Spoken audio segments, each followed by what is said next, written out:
on the Tube.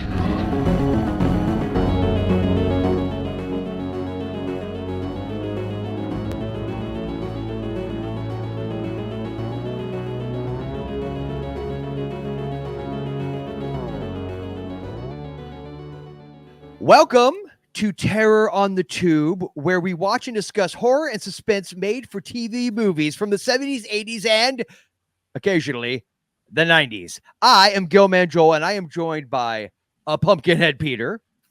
Hello. And the horror unicorn, aka Allyson. Hello. Oh, sorry, Peter's greeting always gets me. Yeah. Hello. I'm sporting my new. I don't know if you guys saw this. My new Chud T-shirt. Yep. Nice. I want to get a Chud sporting a too. nerd T-shirt. Well, I'm wearing a bee.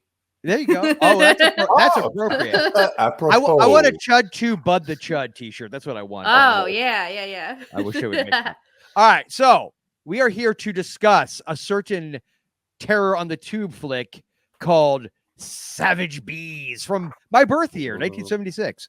And the year that I believe Peter finally got into the union after 5 years in the labor force, because you were about 32 at that point, Peter? Yeah, it was rough. Yeah.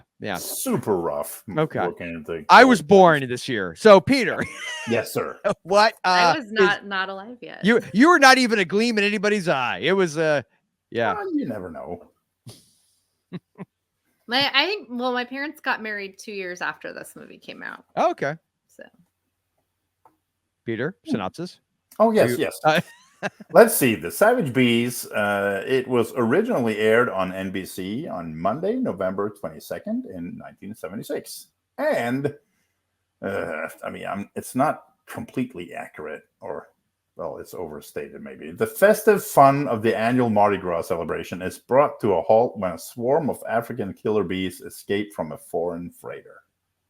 A lot of alliteration in that. Fun of the annual festive fun from a foreign freighter. See, that's I got braces now. I foreign freighter. I can't say that. All right. So Savage Bees.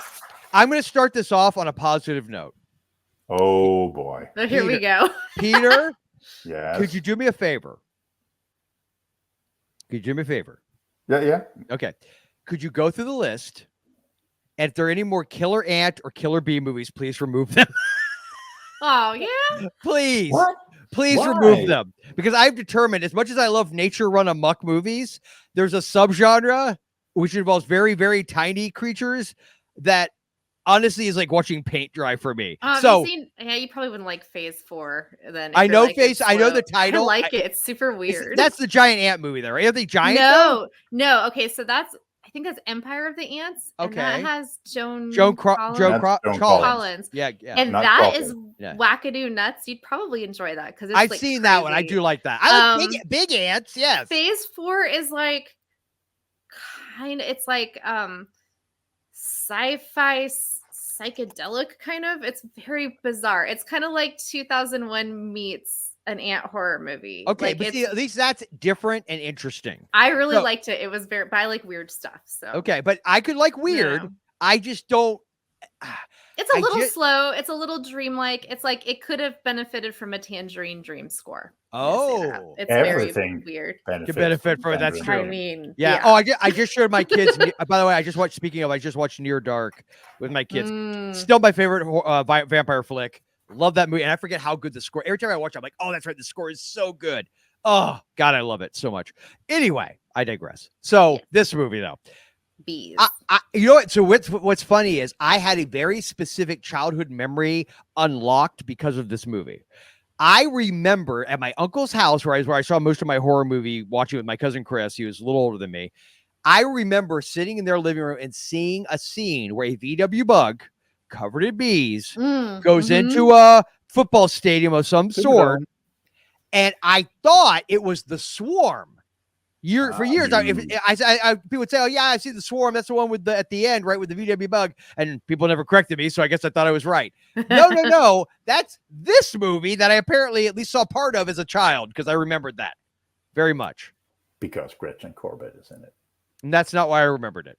Though I was happy to see Ben Johnson, who apparently is also in The Swarm. So apparently he had a thing for killer bees back in the day. And what other movie that is a favorite of Peter's that I have a VHS tape? That Town That Dreaded Sundown. Duh.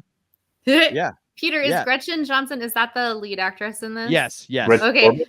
So the main thing I know her from is I grew up watching a lot of the Rockford Files with my dad, and she was the DA. That's what I realized. Out. Yes. I recognized her as well, Allyson. I recognized her as well, and I couldn't place her. First, I actually know I thought she was Shelley Hack from The Stepfather. Like, I feel like they have a similar vibe. I always felt like she looked like she could have been related to Haley and Juliet Mills. Like, she has like a little bit of a Mills look about her, even though she's not British. Okay. Jaws of Satan. I think that's a killer snake thing.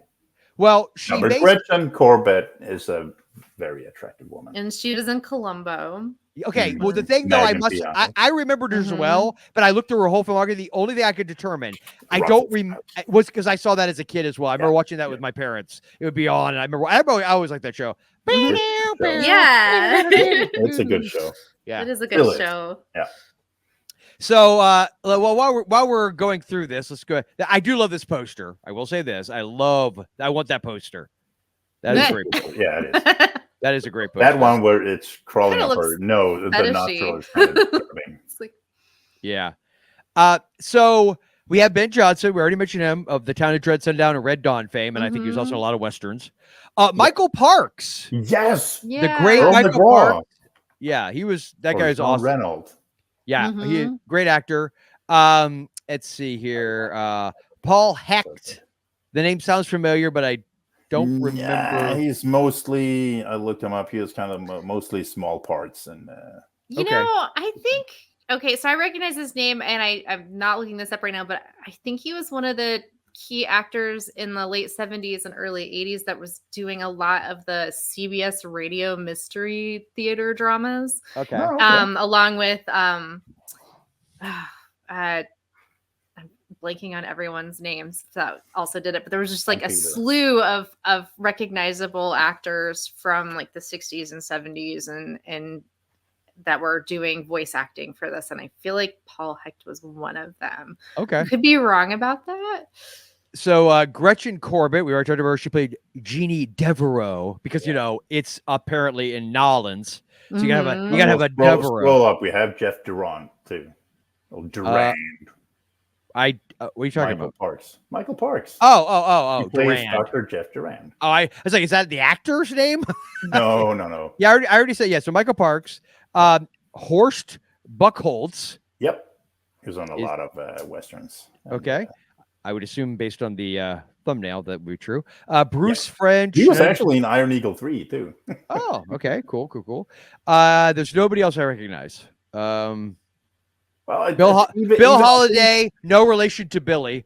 No, and I think also James Best, who plays Pellegrino, he was what was it? He was on Dukes of Hazzard. Oh, is he Roscoe? Was he? Okay. That guy? He played the sheriff. Yeah. Was he Roscoe? Roscoe P. Coltrane, right? So. Yeah. Yep, there he is. Roscoe P. Coltrane. Roscoe P. Coltrane. And Bruce French, who plays the police lieutenant, Yes. they dog every often, and he looks at that's okay. It's fine. I don't have time for this. He played a lot of. I mean, it's a face you remember. He's been in a lot of stuff. So the director Bruce Geller. I don't know if we know it. Have we covered any of his movies or yet? A lot of Mission Impossible episodes, apparently. He didn't really do super like a director. He did a lot of other stuff, but only 3 as a director, actually. Yeah, and you will recognize the writing, the writer. Okay, of this one. Yes, which is the name is Gordon. I presume it's how you pronounce it. Gordon Trueblood. Yeah, I recognize the name. I know we've covered a movie he did. He also did Jaws 3D. He did Soul Survivor. That's what it was, which I love. It happened at Lakewood Manor, aka Ants. Well. And the Candy Snatchers, which I have yet to see, but I remember I wanted to see because we talked about that. Yeah. So yes. Okay. So Also, I probably will be slightly less obnoxious in this review because I realized he did Soul Survivor, which I love. Because that, if anybody remembers, that was the one with the World War II plane, and it's like they're ghosts. Yeah. Spoiler alert. Which I think they kind of let that out pretty quick, right? Isn't it? That's not like a twist at the end, is it? I don't know. I don't remember. I feel like you're guessing it if it's not said. Yeah. No, I think you see that. You have to, because no one's reacting to them. Yeah, exactly. So they got to know that there's. I think reveal that fairly early on. I think. So anyway, all right. Well, that's basically the cast, the director, the writer, etc., etc. Oh, yeah, got that out of the way. So Allyson actually had a small part in The Beast from 20,000 Fathoms. Oh, I have no idea what he played, but apparently that's okay. That's an oldie. Yeah, it's an oldie but a goodie. So Allyson, had you seen Savage Bees? No, because you were saying at the beginning, you're like, oh no insect movies. I'm not naturally drawn to a title that is about killer insects for a couple reasons. One, I don't find it that interesting usually. Two, these are our friends. Especially in older movies, there's not a lot of respect for like the life of insects. And I'm not, like a 7th level vegan or anything, but like I just feel like if we're killing things for art and not for food or necessity, like maybe we need to rethink that. And people just didn't respect like there's just scenes in this where it's like they're just throwing dead bees at the Volkswagen Bug, and but there were things I actually did overall enjoy this despite that. I mean, I did have to turn off was it Kingdom of the Spiders, that William Shatner movie at one point, because it's a good one. Oh, like tarantulas are so fragile, and they're killing tarantulas. They're just squishing them left and right. And I started it, and I was like, I can't. Yeah, I can't. I know this happened before I was born, but I don't want to watch this. Look, I don't mind if somebody can stomach it. I guess I'm just showing. I get weirdly like. I don't know if Bleeding Heart's probably overstating it, but I get a little sensitive as well. Like that's it's really a lot of spider death. I mean, I love Friday the 13th, the original, with the snake so much, but I felt bad about the snake. I was just like, that wasn't necessary. You guys could have easily faked that. Yes. You had Tom Savini, but notice anybody who sees this who's not our age or significantly older like Peter.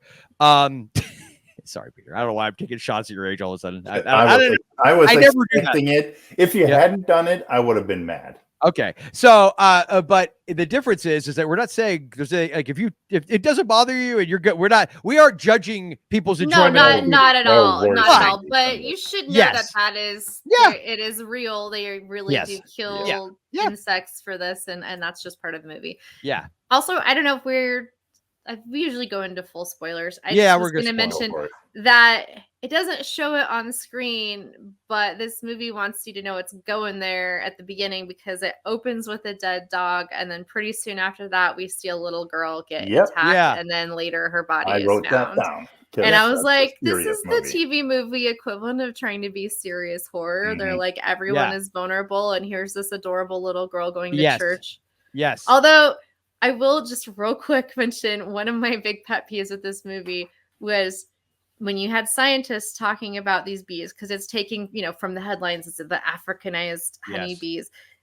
For a while, people were just referring to them as Africans. They were like, the Africans are being aggressive and violent and killing. And I was like, that's not a good look. Guys. Yeah, I'm thinking no one put enough thought into it to avoid how that came across. Care. No, or that, yeah. Well, and I also think what's funny is that it helps. It's like for anybody that let's say might have a mistrust in general of the mainstream media, because I remember being a kid, even like after the 70s, into the 80s. And it was a constant like, oh, we're all gonna die. The African bees are coming. They're gonna infest everyone and everything. And it's like we go through these 2020 cycles. Oh yeah. Oh yeah. It's like, and it's like, enough things to worry about. At what point do we finally step back and go, maybe they exaggerate and use hyperbole? And I'm not saying there's not something. Yeah. Well, or do they? The thing is, there are insect populations that can be very detrimental when they become invasive. There are insect populations that are really harmful to any Ants. kind of animal that are very venomous. And as you know, the climate fluctuates and we also ship things all over the world. So, you know, occasionally somebody gets attacked by a deadly tarantula because they opened a box of bananas, you know, I mean, it's just, but then they run with that and it's suddenly an epidemic that we're all going to die from. Right. Yeah. It's never, I mean, the news wants you to be terrified and petrified at all times. At all times. Yep. At all times. So here's a key though. So you had never seen this before because you don't seek out. Yeah, I would have read this title and been like, no. Yeah. Skip it. Now, Peter. I think this is one of Dave's. It scared the crap out of him as a kid when he watched it the first time. I would love to see his take on it now. Kids are naturally afraid of getting stung by bees. I just got done saying that I was scared of the last unicorn before we started recording. So there you go. As a child. Well, if you watched, what was it, My Girl as a child? Oh, like, yeah. That was traumatic. My dad, when he was 5, stepped in a beehive and almost died, not from the venom of the stingers, but it was back when there was so much DDT on plants that he actually got a toxic shock from the amount of DDT that the bees were carrying. Oh my God. So, you know, I mean, maybe be more scared about that than the actual insects. Yeah, no kidding. Yeah. Well, the reason why My Girl was terrifying because it happened not that far in a town near me that little, what's his name, Macaulay Culkin got taken out. That little what's his name? Spoilers for My Girl, kids. Oops. Sorry. All right. So, Peter, had you seen The Savage Bees before? Nope. Not good, at all. Because you said yes. I would say, why was it on the list, Peter? Why? I'm just kidding. I wouldn't do it. Well, I'll make you happy then. The sequel's not on the list. Oh, is there a sequel really? Yes. Oh my God. Okay, so here's the deal. Hang on. And it was who was it done in the 90s? No, it came out just a couple of. It was they had to ride that African killer bee wave. 78. That makes sense. Okay. That makes more sense. So here's the thing. Out of the sky. It was. That's actually that's a better title. I like that title better than Savage Bees. So I will say it was on Creature Feature, which made me happy. Yeah. So which version did you want? Because they have shown oh really? I saw the one where they interviewed the guy who played Timmy on Lassie. Yes, that was the first one that comes good up. Version. Yes, because the new version, it was so cleaned up. Oh, AI type, so it almost looked like it was computer generated. The movie, so that I didn't like that at all. Weird. So I watched that. Yeah, it was. I was watching this and I was like, this looks like the 70s, but I liked that about it. Yeah, I did like that. I like it.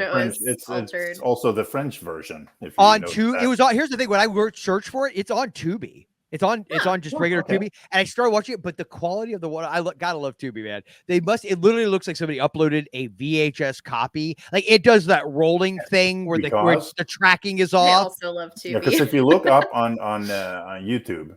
The version they show on Creature Feature is the French version because you have the French title cards and all of that. And I didn't see that. That's the one I saw. Because I didn't see French. Yes, it was the French. It was the title cards. If you watch that, it's at the beginning. Yes. You know why? No. I fast forwarded it because I had already watched that opening on Tubi. Because I started it on Tubi, and then I realized Creature Feature had one, so I went to YouTube. Yeah, that's why. If you look at the original American version on YouTube, it's first of all it's so dark. I don't know what they've done with it, and it's a really shitty version. So the older one from 2 years back, I think, is when they posted the first time, and it was great. It was easy to watch. I mean, there's definitely like a slightly sepia tone to the film, but it did you notice the first time around Vincent got the release date, the release year wrong? Yeah, he said 77, right? Yeah.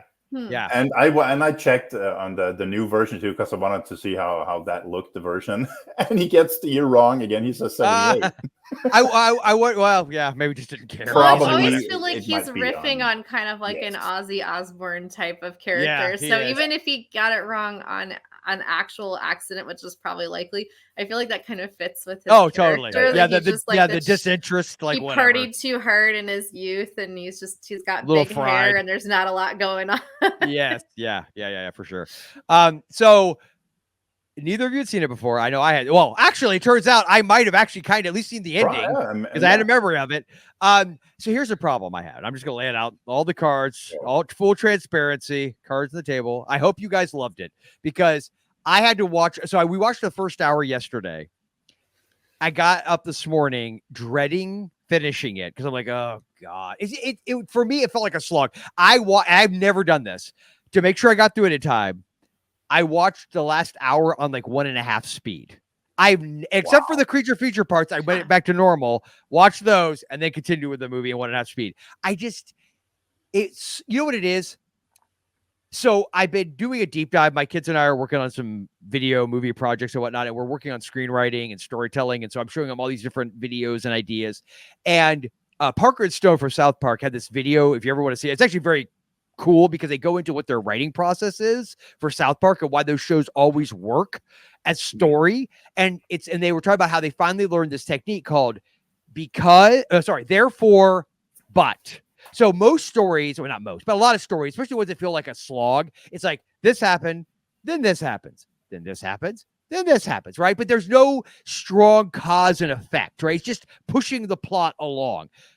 But if you go, this happens, therefore, because that thing happened, this thing happens, therefore, this thing happens, but obstacle, conflict, this other thing happens, which you see what I mean? It has it feels that cause and effect momentum. And a movie like this, and I'll give you my primo example. When they go towards the end, the last 30 minutes or so, and they stop off at that like concession stand or whatever, and the guys get the full on like radiation suit or whatever. So the hot dog stand? Yeah, or a hot dog stand, yeah.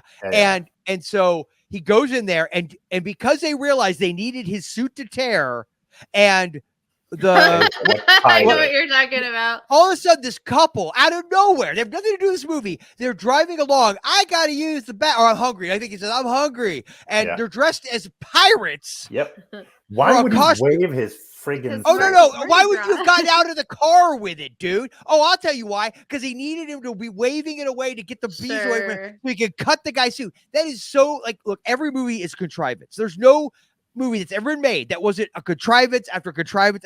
The key is the secret is hiding it and not making it so obnoxiously obvious. Like that was the kind of crap that happened in this movie that was so dumb that I'm like, oh my god. He could have easily torn his suit like inside the hot dog stand. Like Outbreak. Like an Outbreak. Things. You remember an Outbreak? Yeah, I never saw Outbreak. Okay. It's like the same idea though. They tear it. You know, it's like, oh, it's easy. Yeah. I don't know. The only thing that really bothered me was kind of the back and forth between small town and then New Orleans proper. Like it was cool to see Mardi Gras parade floats and things, but that didn't really have, I mean, I guess it ups the ante because there's more people concentrated downtown and the bees are headed that way. But like, it starts out showing us the small town people dealing with the consequences of the bees as they've just arrived. And then it jumps to New Orleans really quickly. And I kind of got the feeling, I know there's a lot of movies and shows where they'll show there's this thing happening and here's all these different takes on different people who are all experiencing the aftermath or dealing with the situation. And that can be done in a really skilled, good way where we get to see all these stories and then they get woven together and they, come as one at the end and have the common goal of defeating whatever it is.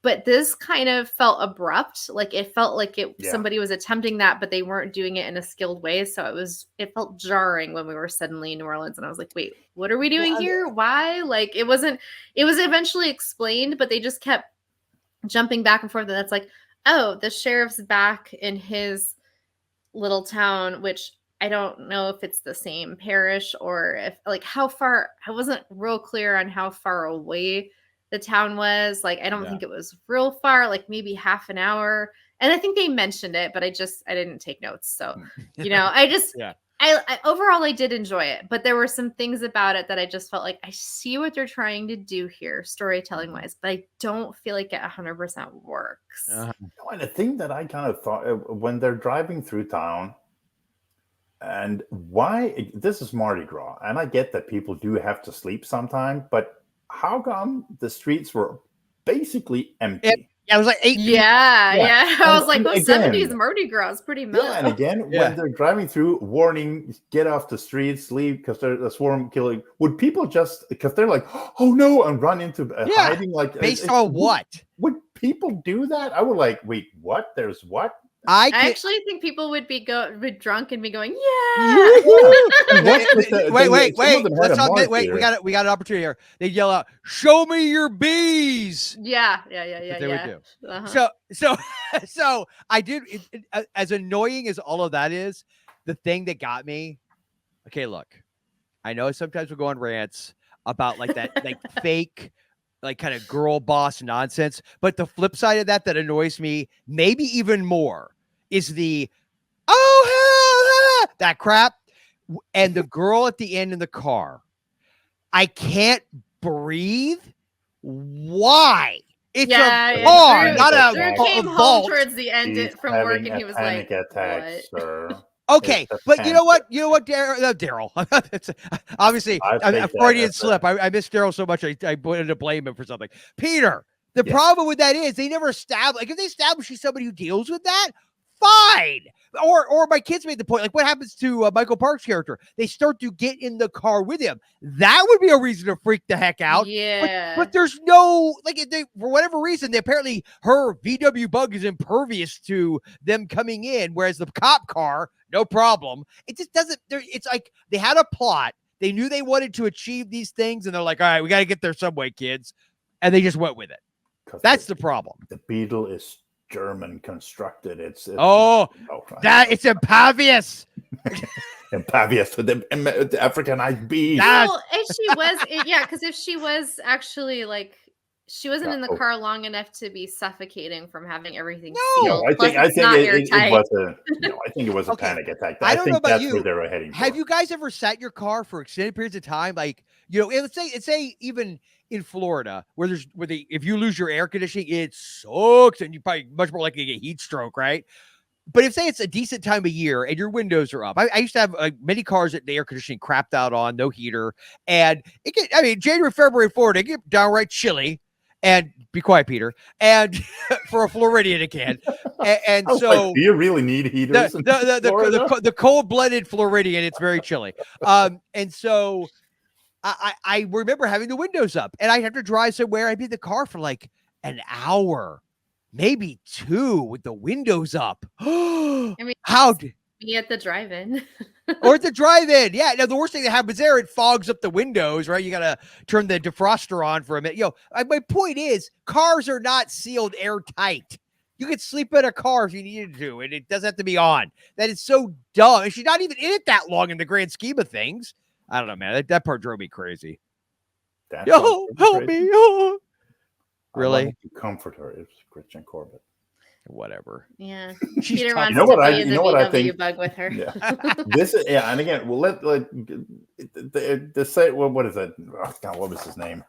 Dr. Rufus. Dr. Rufus. Dr. Rufus. Yes.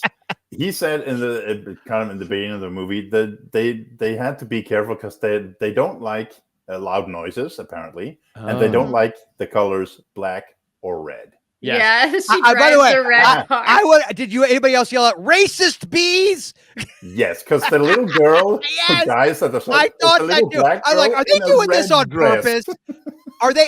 I like to believe it's just straight up ignorance. Like they just had nobody. Probably. Get the time. They're like, people are not quite cynical enough yet to make all the connections here. Didn't put 2 and 2 together, and then all of a sudden, there's this sweet little black girl running through I thought they went after her because she was making noise. And she was making noise too. Yeah, she's making noise. I know I'm 100% sure. And again, and we're going with it. She was driving a red Beetle.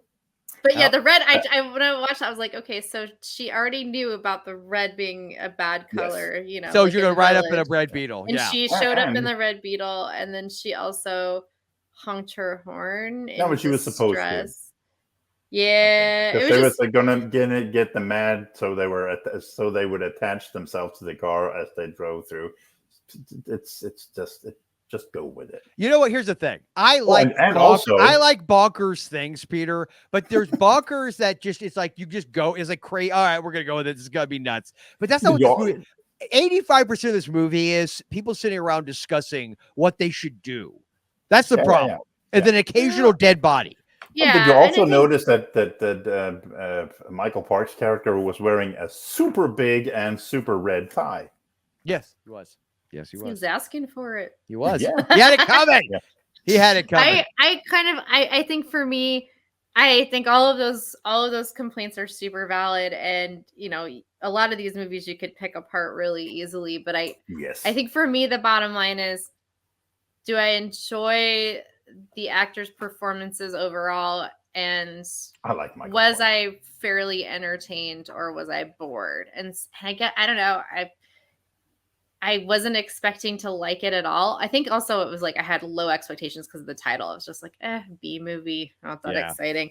A B movie. Yeah. I like some kinds of B movies.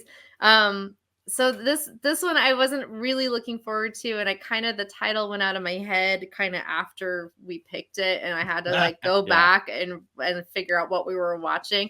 And then I was just like, I saw the main actress and I was like, I really like her. And I saw Michael Parks and I was like, I like him. And I was like, okay, I'm interested. You got me, movie. And I was just like, I'm into this. And it's happy not you were. It's not my favorite thing we've done. It's not going to be on my top 10 list, but I feel like this is a solid middle of the road TV horror movie for me, I guess. Yeah, because you still, even though it's a bit ridiculous with that ride through town, but it's still kind of, amps it up a little bit. That's the best part. and again, Michael Parks, what is his name? Jeff Durand. Him and Gretchen has apparently had a fling before, a little bit of history. And I like where this is like the day before they're going to do this whole grand scheme of the looking for the beast. And he comes up to her back door or porch and knocks on it. She opens. None of them says anything. And she just looks at him and he says, well, I could just leave.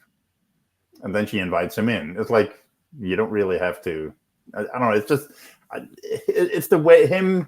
I'm gonna see him like the characters like Earl McGraw from a whole bunch of like Kill Bill and God, what was the first he was in?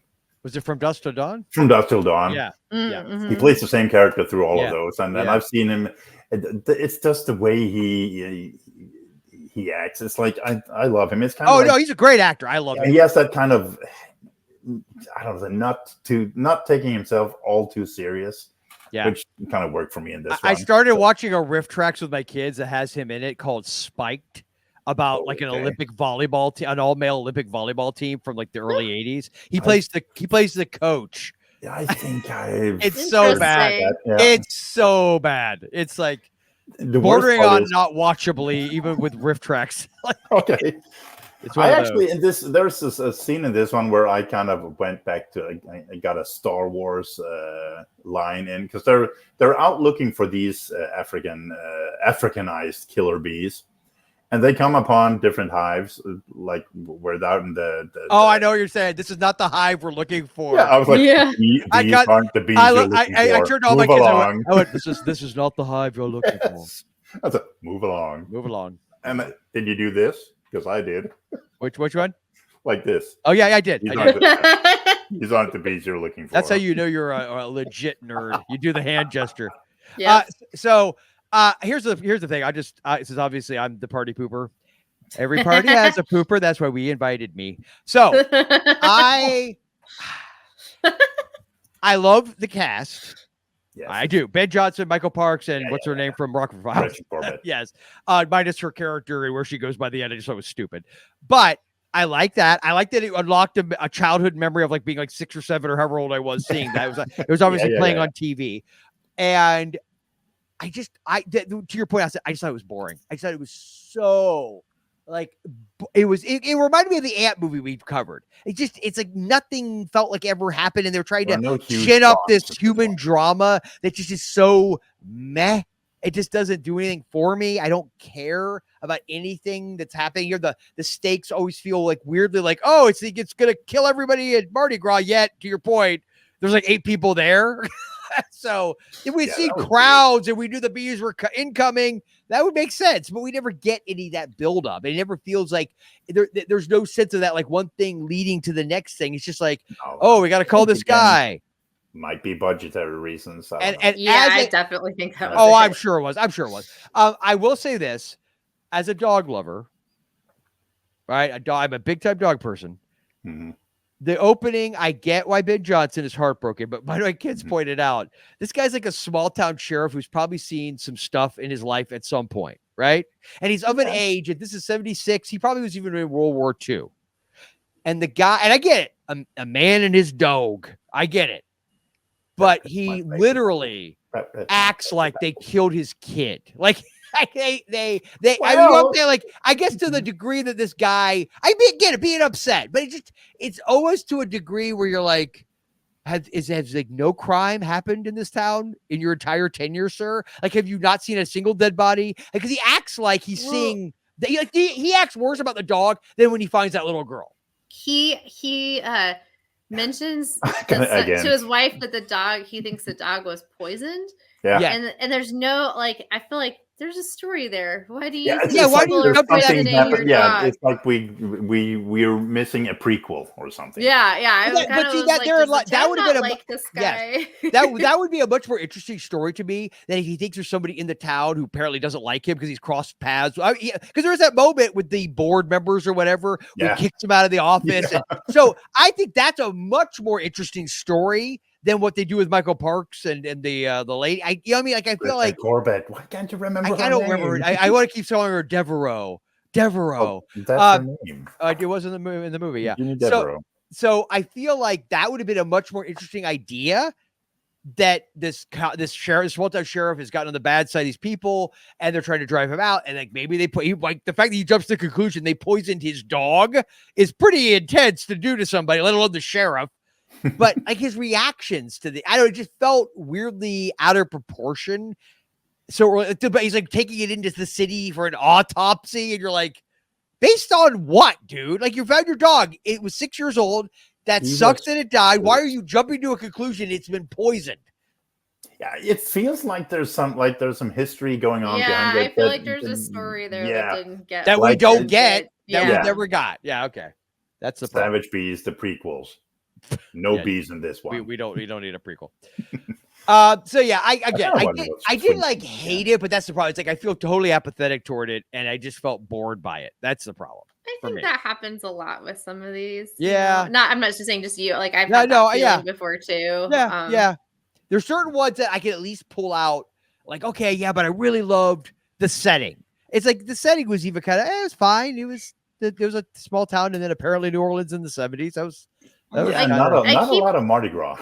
I keep finding that whenever I think I'm not gonna like something, I'm maybe that's pleasantly surprised. I should go with like zero expectations. Nothing. Yeah, I was not. I was like, because like we just did some really fun movies, the last few, and I really liked the schoolgirl serial killer murder thing that we just covered, and I was like, that is totally my wheelhouse, is like something like that, and then you're like, oh, the Savage Bees, and I was just like, oh, okay. I know. It was, for what it's worth, I literally had the same, like my stomach went like, oh, like oh, really? Ye of little faith. Well, I actually turned out to be right.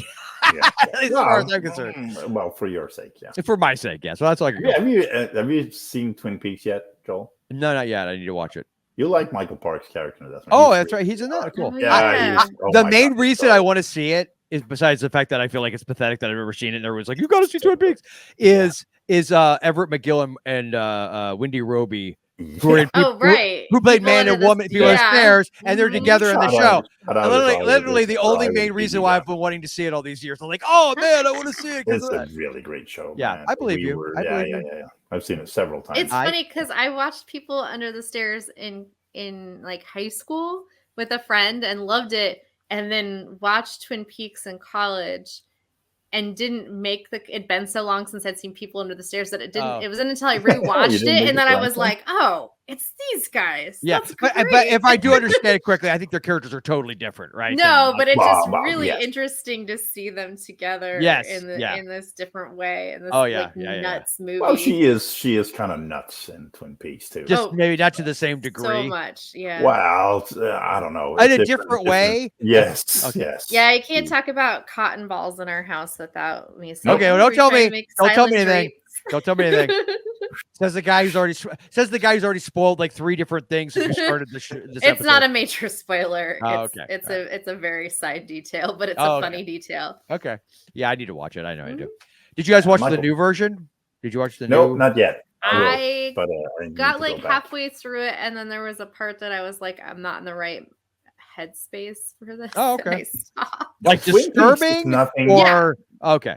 Okay. Yeah. I was just Again, like, Twin I'm not. Peaks is nothing you just sit down and half watch. Okay. You gotta pay Yeah. attention. So I want to give it another go later, because I sometimes find that like I just have to be in the right place to engage with certain things. Fair And enough. it We was still- not we- when I and we- started it. We Yep. still to this day quote stuff and bring it up.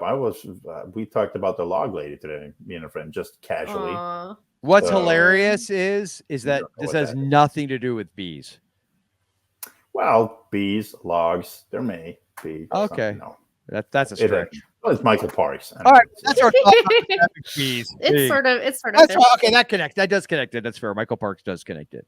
So I guess the importantest question though of this episode: what's our next movie pick? yes. Oh wow! You didn't even ask us if we liked the movie. Oh, I think we got that. You guys both said you liked it. It was okay. I enjoyed it. Yeah, I I mean, I wasn't bored. feel like I it wasn't was- bored with it. So Okay, fine. Well, I'll get rid of the next movie pick. So I definitely know Allyson liked it more than I think she thought she would, which is Yes. good. I'm happy that's. Yeah, by I the would way, say it's this is- average. I'm of the opinion if I hated something and you loved it, that makes me happy. Like I legit am glad you enjoyed it. I don't need you to commiserate with me to to justify my feeling on a thing. You know what I'm saying? Like I'm not one of those people. So I love the fact you guys both liked it. For me, it's like bleh. Fast No, forward. and like Allison said, it is slow in parts because nothing But not really like enjoyable happens. slow. It's not like there's like rich dialogue. Like look, Soul Survivor was slow, but there was like interesting things happening, and you're kind of like, why is that's cool. That the way they connected, that was what I need. I need something to kind of engage me. And I just felt like this is very much like get on a payphone, call the coroner's office, coroner. Oh, Payphone, I actually wrote that down. Yeah. Payphones, remember them? Yeah, a lot. You'll remember them a Me lot from this too. movie because they're on them Yep. a lot. Yeah. So anyway, so Peter, you liked it. You didn't love it, Yeah. but you liked it. Yeah. I mean, the only thing I knew about it, it was a B movie, and I know that Dave has mentioned it quite a few times that it scared the shit out of him. So, Okay. Yeah, I'd like to know what You he thinks saw it now. as a kid and probably Yeah, was I can see traumatized. that. Yeah, Look, I get that. Kids are weird and kids react to things. And I remember being a kid and like I'm sure you've seen those memes that people put up of Lady Elaine from Mr. Rogers. Remember Lady Elaine? And it just says it like shows her, it says nightmare fuel. And it's like, yes, Lady Elaine scared the crap out of every kid on Mr. I Rogers. mean, I was afraid of the green slime on Nickelodeon when I was little. You think it was like the blob? Yeah, that I thought was like transforming the children, that they would never be the same again after they got. awesome. I was like, I was Weird. really little. I was like 3 or 4, and I remember being in my grandparents' wood-paneled basement watching Nickelodeon on their TV, and that was like right around the time You Can't Do That on Television made its way from Canada onto Nickelodeon, and I was like, what is happening to these kids? Because I was little. I was like not even in school yet. So Kids around are that weird. around that same time, I would love to find these. Actually, I should talk to Hugh about this because he would know. Because Hugh and I, of the Hugh, and I know you know Peter of the Undead Wookiee podcast. For anybody that's listening that doesn't know who I'm talking about, but Hugh, who's been on the show with us, actually we covered Ghost Watch. Yes, not that long ago, was it? When was that? Last Spooky October. Flicks Fest. Oh my God, was it Hello. last Spooky Flicks Fest? Mm-hmm. I said not that long ago. It's like, been a year, you dummy. Almost a year. We haven't done a lot of retro movie. The older we get, like a year is not that I know. far. It's like, wait, that was like, I literally almost told you guys. It was like yesterday. 4 months. It was like 4 or 6 months ago, right? It's like, no, bro, it was almost a year. But Hugh and I had this conversation about like folk horror and analog horror and all this different stuff. And we were discussing some different like children TV movies from the 70s that were put out in the UK, just how disturbing they are, right? Just the tone and the vibe and the look and the feel of the kids shows were kids shows. And there was one I remember on I'm pretty 99% sure it was Nickelodeon that they must have imported in, and they did it as like an anthology show, and it involved, I'm pretty sure, stones. And I know there is a British kind of TV movie kids thing, I think involving stones. Which one you're? And I remember it was like there were several different episodes that I remember they had. And I just remember the look, and it haunted me. I know which show you're traumatic. talking about. Yeah, it was remember so what traumatic. it's called. It was Nickelodeon. This would have been like 81, 82, 83. Like So wait, somewhere what in that. happens with the Probably stones? is. I don't remember. I just they're remember they're watching stones? it being petrified. There was something about the look of these movies, because you know what it was? It's the folk horror thing. It's a folk horror, and they would shoot interiors with video like they did on Doctor Who back in the day, and exteriors with 16 millimeter. And there's something about that aesthetic and the way everything plays out and looks, and the content just was traumatizing to me. I also used to be traumatized by the intro to Doctor Who. Oh yeah, that music, the Tom Baker years. Yep, well, on PBS. His head is just disembodied and yes. floating. And we had this little. I told this story, I think, on our very first episode of the Haunted Davenport, because we just talked about how like TV traumatized us in ways as kids, and it was a little TV that had a little knob on the side, and the knob had broken off. And you had to turn it off and on with tweezers. And I remember that, like, little side room. Yeah. And I was, again, little. I was like probably about 4 years old, and so I did not have the manual dexterity to turn the TV off with tweezers. Like I couldn't do it. I could operate the knob, and it would come on like right after like Sesame Street or like one of the other kids shows I like. And so I'd be in this room alone in our house. And I knew it was coming. And I was like, oh God, if I don't like figure this out. And I don't know why it never occurred to me to just leave. But I would be like in the turn it off. Turn it off. I think I just didn't. Yeah. I think I was afraid it was gonna like come out of the TV like The Ring. But the music would come on, and then Tom Baker's floating head, and then my mom, who was smart enough to figure out, I'm just gonna have her sit with and watch a whole episode and realize that the show isn't scary, and that fixed it for me. Tom Baker, it's the best. Right. So we sat down one night. She's like, "No, we're gonna have dinner and we're gonna watch Doctor Who." And I saw the little robot K9, and I was like, "Oh, I kind of like this actually." And I was like, "Okay, it's not scary," but I didn't know what the show was about, so I just saw Tom Baker's disembodied head coming at me. Yeah. I didn't want to get close to the TV to turn it off. Go back to the doctor before Tom Baker came on with the spiders and things that were attached to people's backs. This terror. And actually, talking about Doctor Who, Tom Baker, when he's on that space station and they have that green, it's made out of like the bubble blast. Yeah. It freaked me out. I know which one you're talking about. Yeah. Station, the Ark. I think it was. I think we covered that actually on our show. You know what? Years ago, because they turn into devolve into bugs. Yeah. And they have that green. It's bubble wrap. Yeah, but because we made Franz Kafka jokes. Yeah. So that's the thing about that though, Peter. The low budget aesthetic, it heightens and how off-putting it all is, you know, and I love it. Yeah, with the low budget, you have to have a good story. Yeah, and good writing. Yeah, exactly. And Doctor Who had that back unlike Savage Beast. All right, so our next movie pick. Oh, hang on. Again, talking about scaring, getting scared as a kid. There's a British show called Tales of the Unexpected. I know that one. Yeah. I've seen some of that. I've seen some too. Theme. Was that Roald Dahl? Yes. Is that the Roald Dahl one? And this theme. Sounds like. I've seen some of that. When it first started, it sounded like a Cinemax After Dark song. I feel like a Goomba in an elevator. But that theme and the opening of that is Tales of the Unexpected. It was a different story every week. Watch me get a copyright strike from that. Just him playing that over his. I'm just. That's obscure enough. You're fine. Yeah. You're gonna be fine. For some reason, as a kid watching that show, that theme song scared me. The kids are so freaking weird. Yeah, exactly. All right, not so weird at all. So speaking of not being weird, let's do the most normal thing for the show and pick our next movie. Allyson, a number between 1 and 1,000,000? Wasn't that what it was? Yeah, I think it's like 1 in 50 something, but we have done. Well, it's more than that because I've added some. Oh, please, nothing with bees or ants. No. Unless it's phase 4, it would. That's not a TV movie. That's right. I was going to say that's a regular movie. Yeah. So just pick. All right, so we got 23 and 13 we've done, but pretty much anything else. Okay, so we've done 23, we've done 13. Yes. It was unlucky, as it turns out, for me. How about 31? 31. Okay. Oh, 13 backwards. Ooh.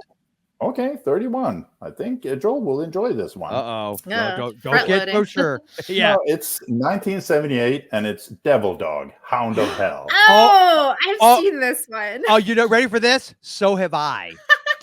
I own it. Wait, hold on. I don't want to give anything away. I'll hold the story, but this has a connection to my childhood. I haven't seen it since I was a child, and it affected me back then, and I own it on DVD. This is awesome. I get an excuse to watch Devil Dog, Hound from Hell. Of Hell or from Hell? Hound of Hell. That's right. Devil Dog, Hound of Hell. So. Oh, sweet. That's cool. I will be happy if for no other reason than cinematic nostalgia disorder. I mean, that's going to be like I don't know. I feel like it's getting into spooky season. That's a nice that's way a good one. Yeah. That's a good one. Because actually, and it'll air in October. So this will be our Terror of the Tube Spooky Flicks Fest connected kind of episode because it's going to be in October when we're doing that. But we are also, not to let things out, but we will be doing a bonus Spooky Flicks Fest episode that we will be doing with Allyson and her wonderful husband Drew. Oh, I think it's probably just going to be me. Oh, okay. I'm sorry. Yeah. Well, never mind. We're not doing it then. No, I'm just kidding. I just assumed Drew was joining us. No, schedule-wise, it's kind of tricky. Okay, so. I understand. We'll see. If he's welcome to join us. I will check in with him about it. Okay. We will see. Okay. So we won't tell what it is, but we will say that surprise. We'll be it's doing not that. a TV movie though. Nope. No, it's not. But that's why that's like an official crossover bonus episode. Whereas I do watch other things. Hound of Hell, Devil Dog will be a specific Terror on the Tube episode.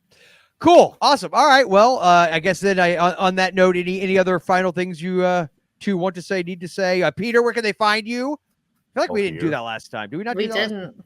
Okay. No, I think we kind of skipped that part. We just take for granted that people know where we are, like here, or older episodes of Retro Movie Geek, because it's kind of on a hiatus at the moment. Yes. And Hugh, see? Yeah, not you. And I was supposed to record something over the summer, but, the scheduling and all that kind of fell. But we have a couple of cool movies planned ahead, so we'll see where that leads. But other than that, you can find me on the usual places. Well, you didn't say it's the Undead Wookiee. You just said. Oh, sorry, the Undead. Yeah, I just said Hugh. The Undead Wookiee podcast. Go listen to that one. It's a fun show too. All right, Allyson. I know I do this to you every time, but well, here obviously, yep. And then if you are interested in my old podcast, it's the Haunted Davenport podcast, and you can find that on Apple Podcasts or Podbean or haunteddavenport.com. You can find me on Letterboxd as the Horror Unicorn, and you can find me on Instagram under Clark Memorial Gardens if you like looking at Halloween decor and DIY spooky projects. It just occurred to me. I feel like you have done this before, but maybe you don't want to. You're more than welcome to pimp your biz art stuff. Oh, well, I'm changing it up. So okay. I don't know. I try to stay on theme, whatever I do. I'm like, this is more of a spooky thing. So I get it. Spooky stuff. Well, yeah, but I mean, you do your art does have a fantastical element to it. So. It does. It's kind of moving in a different direction though. So I Okay. feel like yeah, come should look do at my something half-baked B-themed. transition. You should do something B themed. Yeah, I have actually years ago. I made a headdress that was kind of Art Nouveau style. That was I sculpted bee orchids and then put little bee wings off of the Oh, side that's of it, and I cool. sold it. And I kind of wish I still had it, so I think I need to make another one because I really liked it. And so yeah, I don't know. Bees are our friends. I'll tell you what, Peter. I will dig out a photo of Nice. me in the bee orchid headdress, and I'll post it to my Instagram. Cool. Nice. Yeah, that'd be cool. I'd like to see that. Which is my Little Wing Fairy Art Allyson Clark Instagram. That would not be on the haunted or the Clark Memorial Gardens because it's not really a scary thing. I mean, maybe, I don't know. Depends on what. Well, wait, we just established that kids are weird. Yeah, we've established kids see anything, they'll freak out. All right. So, I can be obviously found here. Old episodes of Retro Movie Geek and Forgotten Flicks and Werewolf, the TV series I did with Hammond. Booth at the End I did with Hammond is still out there in the ether somewhere. Of course, Jay of the Dead's new horror movies. You should check that. Although I've recorded a couple horror lagoons, but I haven't been on like a regular episode in a while. It hasn't worked out. I'm gonna basically tell them I think for the next month I'm pretty much going to be MIA between all of our Spooky Flicks Fest stuff. But hopefully eventually I'll get to be back on. Although I did just record with Dave, Dr. Shock Becker, we covered the shot on video horror classic, The Zombie Army from 1989. Nice. If you get a chance, you should, if you like shot on video horror, let me add the caveat. If you like this kind of stuff, then yes, you should check The Zombie Army. It's a lot of fun. I know Makeflix, the J.R. Bookwalter company, I think offers a version of it. And was it Saturn Video? I think when you can buy it through Amazon. There's a lot of great extras on it. It's actually cool. They actually have, you'd love this, Allyson, the original filmmakers were on, and I think the guy who actually made Zombie Army hosts it. There was like a cable access, like, the spotlight on filmmakers kind of show. Yeah. 3 episodes, and they're all with even the little like cable access equivalent of an ad in between. It is so awesome.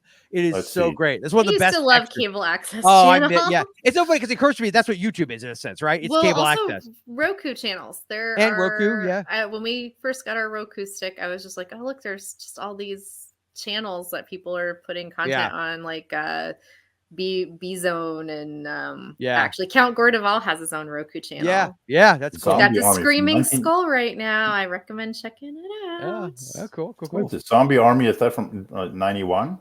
I think it may have been, I think it shot in 89. It was released in 91. That sounds about right. Yeah. I see the director Betty Stapleford. Yes, there's a whole story behind that they go into in the extras. When the army takes over a former asylum, they discover that some inmates are still living in solitary confinement. Yes, they do. They do.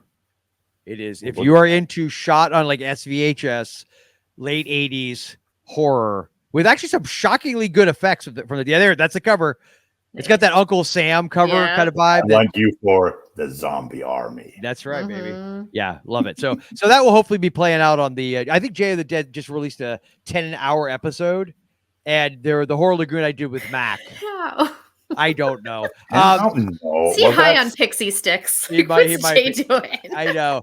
I covered Goki the Body Snatcher from like 1964 or whatever it was with Mac. That was the one we did prior to Zombie Army. So anyway, so check that out if you get a chance, if you're interested and want to sit through a 10-hour long episode.